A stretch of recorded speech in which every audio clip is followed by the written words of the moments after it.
우리가 성경에 관한 이야기를 좀 하려 합니다. 그래, 임직자 교육을 하면서 첫 번째 했던 것이 무엇인가 하면 장로회 신조에 관해서 이야기를 했습니다. 뭐 그런 것도 있습니까? 임직식을 할 때 서약들을 보통 하죠. 그 서약 가운데 뭐가 있냐면, 임직 받으신 분들도 이미 다 잊어버렸을지 모르지만 장로의 신조와 웨스트민스터 신앙 신도교회는 우리에게 기묘한 교리임을 인정하느뇨? 라고 묻습니다. 그래서 거기에 예라고 답하는 겁니다. 뭐 완수 집사님들이나 권사님들이나 장로님들이 다 그렇게 하셨다고요. 근데 웨스트민스터 신앙 고백서라고 하는 것은 우리가 대소요리문답이라고 일컫는 겁니다. 내용은 몰라도 요리문답 들어봤다. 1문 정도는 내가 안다. 근데 장로의 신조? 신조라고 있는가? 있습니다. 그래서 임직자뿐만 아니라 이미 기존에 계셨던 우리 모든 이 직분자들 또 우리 교인들도 우리가 장로교회 회원 장로교로 장로에서 믿고 있는 이 신앙의 신조가 무엇인지를 한번 이해하는 게 필요하겠다 싶어서 이 말씀 전하랍니다. 일단 임직 교육 받으신 분들 얼마나 잘 받았나 한번 제가 물어봐야죠. 두려워하지 마시고. 저랑 눈을 안 마주치네. 네, 우리 홍일점 여쭤보겠습니다. 김용주 집사님께 여쭤보겠습니다. 장로의 신조가 몇 가지겠습니까?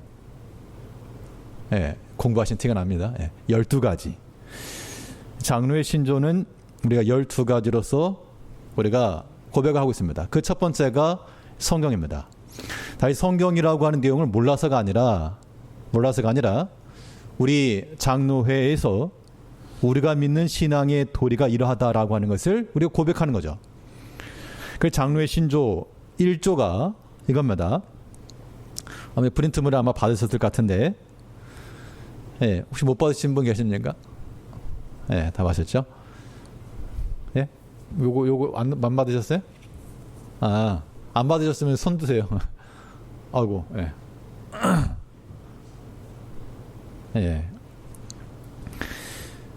신조의 첫 번째 내용이 뭐냐면, 신구약 성경은 하나님 말씀이니 신앙과 본분에 대하여 정확무한 유일의 법칙이다.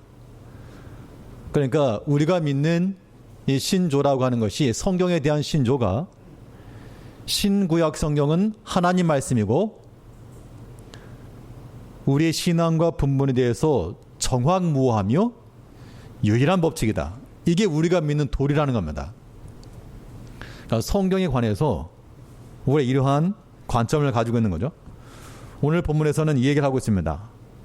바울이 말하기를 디모데에게 내가 어려서부터 성경을 알았다. 오늘 본문 15절을 보시면, 또 내가 어려서부터 성경을 알았나니 성경은 능히 너로 하여금 그리스도 예수 안인 믿음으로 말미암아 구원에 있는 지혜가 있게 하느니라.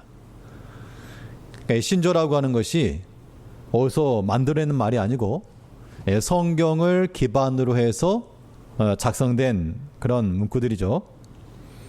그래서 이 성경이라고 하는 것은 성령의 감동하심으로 된 하나님 말씀이며 우리의 신앙의 본분, 우리 삶에 있어서 유익하게 하는 것이다.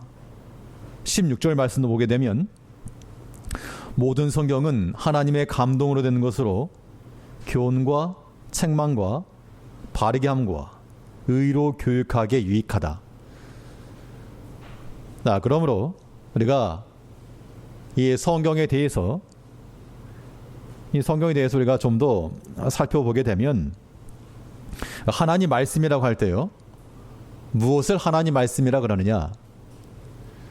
성경에서 말하는 바 예수 그리스도가 하나님의 말씀이라 하셨고요. 예수 그리스도 자체가 하나님이십니다. 말씀이죠. 또 하나님께서 그의 명하신 말씀들, 빛이 있으라. 그런데 빛이 있었다. 하나님께서 능력 있게 명하시고 판단하신 이것이 또한 하나의 말씀이고요. 또 선지자를 통하여서나 하나님의 직접적인 섭리를 통해서나 하나님께서 전달하신 바 그것이 또한 하나님 말씀이며 또한 성문화된 기록된 말씀 이것을 또 우리는 하나님의 말씀이라고 우리가 받는 겁니다. 그러니까 쉽게는 성경을 우리는 하나님의 말씀을 받는 거죠. 근데 이 성경에 그럼 이 성경을 하나님 말씀이라고 믿는 근거가 뭐냐? 자, 이 성경이라고 하는 것을 우리가 이해함에 있어서는 중요한 것이 바로 이 정경성이라고 하는 것인데요. 이 정경성이라고 하는 말은 이건 기준. 즉 성경을 하나님 말씀으로 받아들일 만한 그 이유가 뭐냐? 그 권위가 어디서 나오는가라고 하는 것인데요. 이 구약과 신약이라고 하는 것이 우리가 지금 이렇게 합본으로 이렇게 아주 편하게 가지고 있지만 예전에는 당연히 구약만 있었을 것이고 또 이것이 신약교회를 거쳐오면서 하나의 성경으로 이렇게 이루어졌을 겁니다. 이 구약 성경의 그 정경성이라고 하는 것은 역사적으로나 성경적인 증거를 찾게 되면 역사적 증거는 이겁니다. 성경 이외에 다른 수많은 그러한 글들이 있죠. 우리가 그런 것들을 외경이라고도 말하는데 그 다른 무수한 외경들이 있습니다. 지금도 뭐 천주교에서나 그런 외경을 또 냈기도 하죠. 그런데 이 외경과 구약의 성경을 같은 것으로 간주하지 않고 이 구약 성경은 더 특별한 것으로 인정을 했다는 겁니다. 역사적으로 이 외경과는 구별된 것으로 받았다라고 하는 것이 그런 구약의 정경성의 하나로 일컬어지고 있고요. 더 구체적인 것은 이 구약의 권위를 누가 인정했는가 하면 예수님께서 인정해 주신 겁니다. 그걸 성경적 증거라 그렇게 말하는데 신약에 보게 되면 예수님과 이 신약 성경의 저자들이 구약의 이야기들을 언급을 합니다. 모세의 글에 이르기를, 선자의 글에 이르기를, 요나의 글에 이르기를. 즉 예수님께서도 구약의 성경을 알고 계셨다는 뜻이고 그것이 하나님의 말씀과 틀리다거나 만일 잘못되었다는 것을 아셨다면 그걸 인용하실 리가 없죠. 그거 잘못되었다. 근데 이 구약 성경을 예수님께서 친히 인용하시고 또 신약 성경의 저자들이 구약을 자유롭게 인용한 것은 그 구약 성경에 대한 그러한 신적 권위, 그런 이 정경성을 증거하는 것이다 라고 말하는 것이죠. 그럼 신약 성경을 어떻게 증거하는가? 신약 성경이 정경성 권위라고 하는 것은 이것은 사도의 권위에 기초합니다.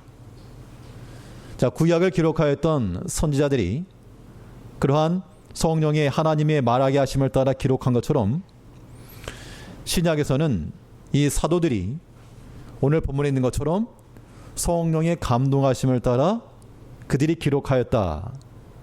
자, 초대교회의 사도라고 하는 것은 뭐 선지자와도 같은 그런 권위를 가진 것으로 인식이 되었고요. 그래서 사도행전 5장에 보게 되면 이 아나니아 삽비라 사건인데 베드로 앞에서 땅값 얼마를 감추고 속였습니다. 그것을 가리켜서 베드로가 말하기를 너 왜 나 속였니? 이렇게 말하지 않고 내가 사람을 속인 것이 아니요 하나님을 속임이라. 내가 땅값 얼마를 감추고 성령을 속였느냐. 즉 그가 비록 사람이었지만 이 사도의 권위라고 하는 것은 하나님의 뜻과 그의 말씀을 대언할 만한 선자로 초대교회 당시 인식이 되었고 그렇기 때문에 이 사도들의 이 모든 이야기들은 초대교회에서 권위 있게 받아들여졌습니다. 오늘날 누가 이제부터 이건 성경이다 아니다 그렇게 판단하지 않고 이미 초대교회 때부터 교회와 성도들이 이 신약 성경을 구약 성경과 동등한 하나님 말씀으로 간주했다는 겁니다.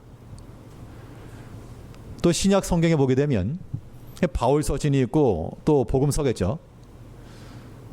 여러 성경 저자들이 서로 상호간에 성경을 알고 있다는 겁니다. 그래서 베드로후서 3장 15절에 보게 되면 베드로가 바울의 서신을 알고 우리의 사랑하는 형제 바울도 그 받은 지혜대로 이같이 썼고, 그러니까 바울이 쓴 서신을 베드로가 알고 있었고 베드로가 그 서신에 대해서 구약 성경과도 같은 혹은 복음서와도 같은 그러한 권위로서 인정을 했다는 겁니다. 또 바울도 디모데서에 보게 되면 이 구약과 신약을 동시에 인용을 하고 있는데요. 이 소가 곡식을 떨 때 망을 씌우지 말아라. 일꾼이 저 먹는 것 받는 것이 저의 삭세를 받는 것이 마땅하다. 복음서에 나오는 말씀을 인용한 걸 보게 되면 바울도 이미 그 당시 이 사도들이 기록하였던 그 복음서를 알고 있었다라고 우리가 알 수가 있고 서로 인용된 겁니다. 그럼 이렇게만 말하면 뭐 서로 네가 옳으니 내가 옳으니 그렇게 말한다라고 생각하기 쉬워도 성경에 있어서 이런 모든 최종적 권위라고 하는 것은 결국에는 성경 자체에서부터 나온다는 겁니다. 그것을 우리가 뭐라 말하는가 하면 성경의 자증성이라고 말하죠. 성경은 스스로 증거한다. 그럼 왜 그래야 되는가? 그럴 수밖에 없는 게요. 만일 성경이 옳다라고 하는 것을 증거해 줄 수 있는 또 다른 책이 있다 그러면 우리는 성경을 믿을 게 아니라 그 책을 믿는 거죠. 하나님이 존재하신다는 것을 설명해 줄 수 있는, 증명해 줄 수 있는 어떤 존재가 있다면 우리는 하나님을 믿을 게 아니라 그를 설명하고 증명해 줄 수 있는 그 존재를 믿어야죠. 결국 하나님을 믿는 것과 우리가 신구약 성경을 믿는다라고 하는 것은 이것은 무슨 논리적 오류를 말하는 것이 아니고 논리적 타당성을 가지고 제1원인이 대신 제1의 원인은 그 스스로 참이라고 하는 걸 증거할 수밖에 없다는 겁니다. 그래서 우리가 성경을 하나의 말씀으로 받고 이것이 옳다라고 말하는 것은 성경 그 자체가 증거가 있고 서로 모순되지 않으며 서로 인용하고 있는 겁니다. 우리가 여기서부터 성경의 권위, 이 정경성을 부여하는 겁니다. 믿지 않는 사람들은 뭐라 말해도 믿지 않을 것이고요. 우리는 이 모든 성경이 이미 수천 년 동안 선지자들을 통하여 또 많은 세대를 통하여 하나님께서 지키시고 보호하셔서 오늘에까지 이르렀다. 이 말을 생각하면 이거 그냥 성경이 하나의 책이 아니라 이거 굉장히 놀라운 겁니다. 사실은. 임진왜란 때 이순신 장군께서 난중일기 썼다 그러죠. 그 일기가 대단한가? 그런데 몇백 년 전에 그 기록된 것이 지금까지 내려왔다? 그거는 한 나라의 국보급 보물되는 겁니다. 하물며 이 성경은요, 천지 만물이 창조된 그 순간부터 모든 기록들이 기록되어 있는 것인데 우리가 이것을 그냥 보물처럼 여기지 않으면 안 되는 겁니다. 국보의 국보, 국보 1호, 우리의 보물 1호.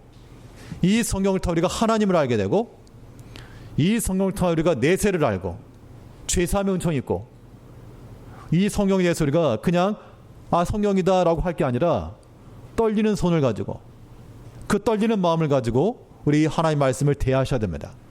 삶의 자세, 성경을 대하는 자세가 그렇다는 얘기죠. 그러면 이 신구약 성경이 완결판인가? 이 성경의 첨가 문제에 대해서요. 히브리서 1장을 보게 되면 여러 부분, 여러 모양으로 말씀하시는 하나님께서 이 마지막 때에 그의 아들로 말씀하셨다.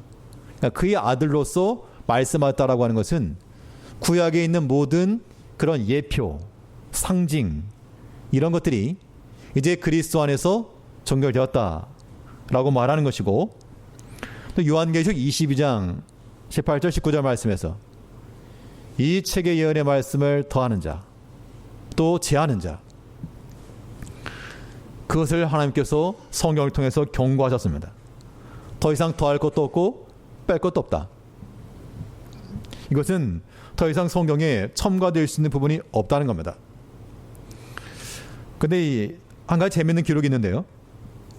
골로새 4장 16절을 보게 되면 이런 말씀이 있습니다. 바울이 골로새 교회에 보낸 편지 가운데서 너희가 이 서신을 읽고 라우디게아 교회에 보내라. 초대 교회들이 있었죠. 라우디게아 교회에 편지를 보내가지고 읽게 해라. 그리고 라우디게아 교회로부터는 편지를 너희도 읽어라. 그랬답니다. 그러면 이 골로새에 보낸 편지, 골로새서가 있는 것처럼 라우디게아 교회에 보냈던 편지, 라우디게아서가 있었겠죠. 근데 그 서신이 없다는 겁니다. 그럼 분실이 되었겠죠. 그럼 만일 저기 무슨 사회동굴 이런 데서 라우디게아서가 발견되면 우리가 성경으로 덧붙일 것인가? 그럴 수 없다는 겁니다.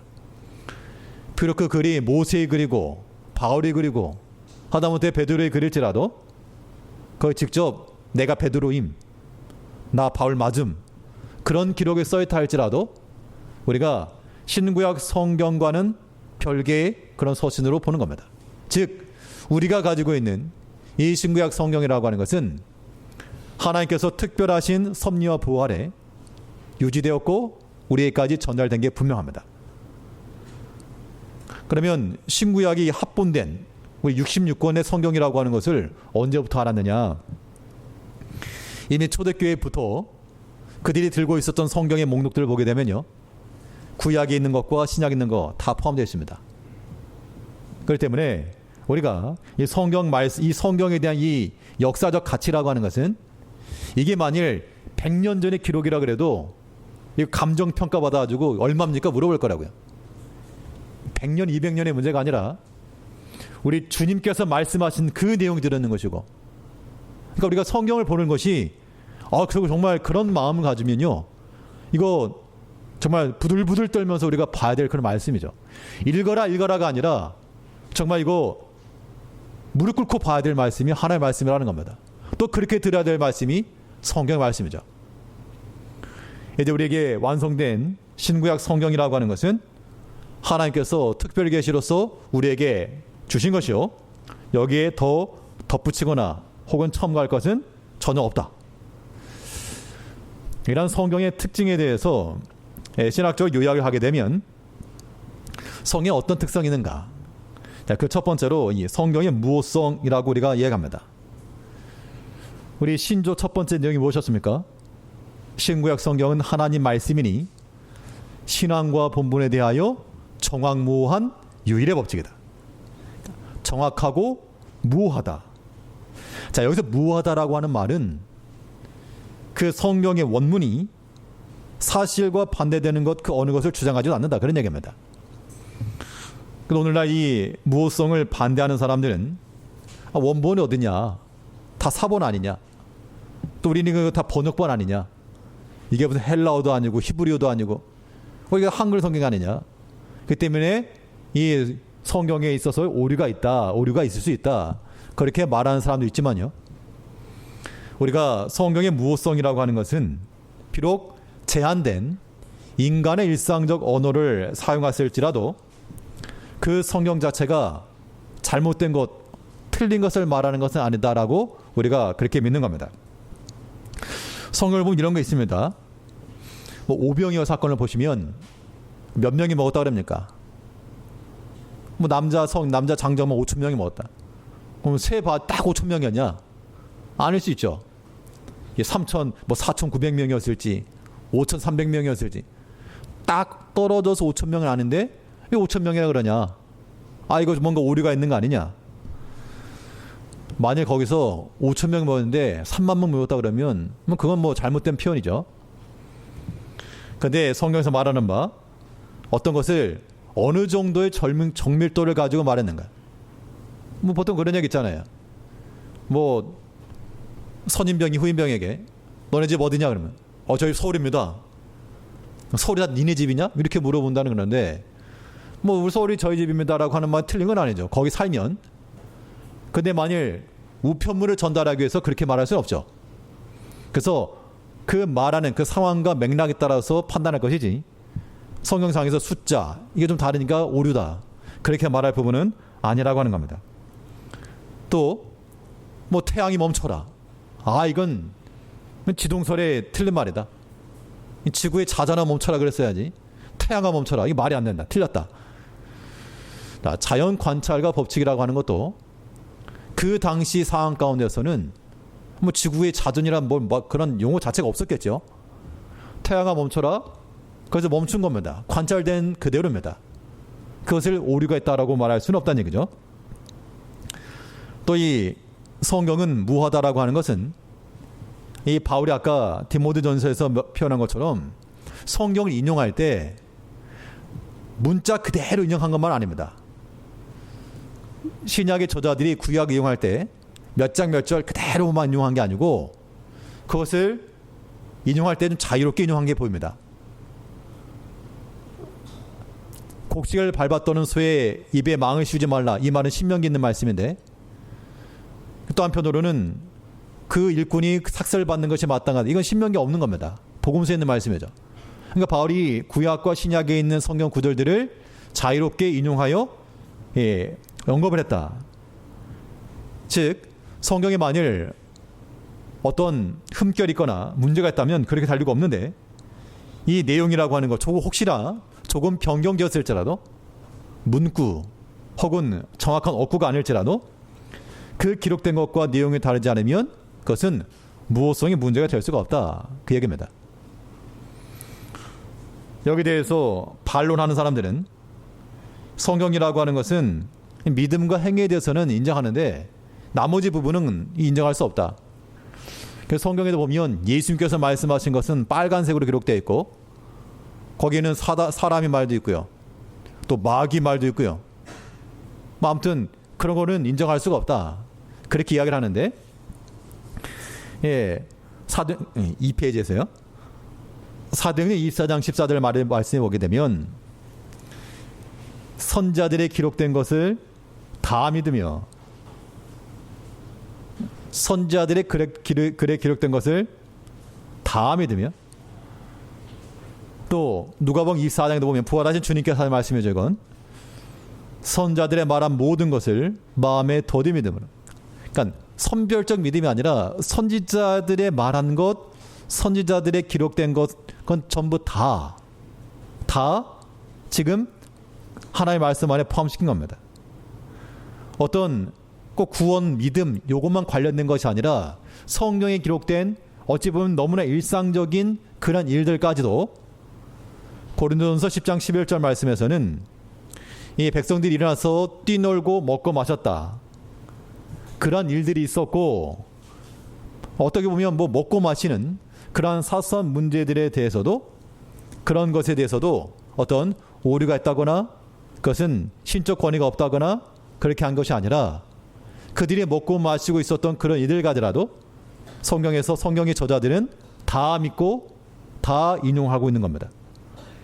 근데 우리가 성경에서 부분만 믿고 부분은 아니다, 사람의 말도 있고 뭐 마귀 말도 있다, 그렇게 말할 게 아니라, 물론 예수님께 와가지고 돌로 떡을 만들어 먹어라, 예수님께서 하신 말씀 아니지만 그러나 다 성경 신적 권위 안에서 포함되어 있는 겁니다. 성경 기록되는 것을 우리가 어떻게 한다? 다 믿으며, 예수님께서 말씀하신 것처럼 선자들의 말한 모든 것을 믿어야죠. 그런 측면에서 우리가 똑똑한 사람들처럼 요거 빼고 저거 빼고 할 게 아니라 우리 성경을 통째로 하나님의 말씀을 받는 겁니다. 무호성이라는 단어가 없다, 그 단어는 없을지라도 성경 자체가 정확 유일한 그러한 말씀이기 때문에 우리는 그런 단어를 가지고 설명을 하는 것이고요. 원본이 없지 않느냐, 비록 원본이 없을지라도 그 원본을 정확하게 기록하였으면, 또 그 메시지가 다르지 않으면 그 무호성의 교리가 상쇄되거나 무효화되는 것은 아니다라고 하는 겁니다. 또 성경의 두 번째 특징은 명확성이네요. 이 성경은 누구나 이해될 수 있게끔 기록되었다. 그래서 이 말씀을 어린아이들이나 노년이나 초신자나 그 누구라도 그 말씀을 알 수 있게끔 기록이 되었다. 그 때문에 너희 자녀에게 부지런히 가르쳐라 라고 말했고요. 또 시편 19편 7절에 있는 말씀은 여호와의 증거는 확실하여 우둔한 자로 지혜롭게 하며, 하나님의 말씀은 우둔한 자로 하여금 지혜롭게 하는 말씀입니다. 만일 성경을 내가 이해하지 못하면 어떻게 되는가? 그건 성경 자체의 문제가 아니다라고 말하는 것이죠. 그래서 마태복음 21장에서는 이렇게 기록된 말씀을 내가 읽지 못하였느냐? 또 마태복음 22장 29절에서는 너희가 성경도 하나님의 능력도 알지 못하는 거로 오해하였도다. 그러니까 우리가 믿지 않으면요, 성경의 내용이 뭐 들어올 리가 없죠. 이것은 내가 이해 안 된다고 해서 참이 거짓이 될 수 없는 것처럼, 우리가 내가 이해가 되지 않는다고 해서 성경을 못 믿을 것으로 여기는 것은 그건 무지인 겁니다. 고린도전서 2장 14절 말씀에서는 육에 속한 사람은 성령의 일을 받지 아니하나니 저에게는 미련하게 보이며, 그래서 우리가 성경을 대함에 있어서는 우리가 믿고 보는 겁니다. 믿고 하는 거예요. 그 믿음이라고 하는 것은 어디서 근거하는가 하면 우리 이 성경을 주신 하나님의 사랑에 기인하는 겁니다. 우리는 그 사랑을 우리는 믿기 때문에 그의 하신 말씀 또한 우리는 온전한 것으로 받는 겁니다. 그 때문에 믿음 없이 우리가 이 말씀 받을 수가 없고요, 이 신앙을 지켜나갈 수가 없다는 겁니다. 또 성경은 필요성이 있습니다. 왜 필요한가? 성경은 우리 복음의 지식을 위해서 필요하고요, 로마서에 있는 말씀은 전하는 자가 없으면 어찌 듣겠는가? 믿음은 들음에서 난다. 그래서 우리가 하나님의 말씀을 부지런히 듣고 가르쳐야 될 것을 말씀하고 있고, 또 영적인 삶을 위해서 하나님 뜻을 알기 위해서 성경을 통해 부지런히 살펴야 한다는 겁니다. 그래서 만일 성경이 필요하다 그러면 그곳에 보내줘야 됩니다. 지난번 오셨던 우크라이나 선교사님께서 여러 가지 사역에 대해서 협조를 요청을 했는데, 그 가운데 하나가 그 사역자들의 어떤 사례 이런 부분이 안 나오니까 뭐 1인당 그럼 어느 정도면 그 활동이 가능하냐 그랬더니 뭐 하나로 한 40이었나 60이었나, 아무튼 그 액수.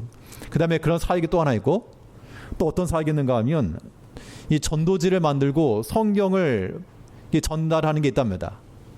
그걸 한번 인쇄하게 되면 한 1000부가 기본 인쇄인데 그건 얼마 정도 하느냐? 그건 한 300 정도 한다. 우리가 다른 건 몰라도 뭐 전도지를 제작한다든지 성경을 나눠준다든지 이런 일에는 우리가 얼마든지 협력을 해야 될 것 같습니다. 뭐 우크라이나 얘기가 나온 김에 성사님께서 이제 들어가려고 하셨는데 그 입국이 보류가 돼가지고 아직 들어가지 못하고 기다리고 있는 중이라 그럽니다. 또 한편으로는 우리가 다른 여러 곳도 선교지가 많이 있지만 지금 이 시점에 있어서 가장 필요한 곳이 지금 전쟁 가운데 있는 그곳이죠.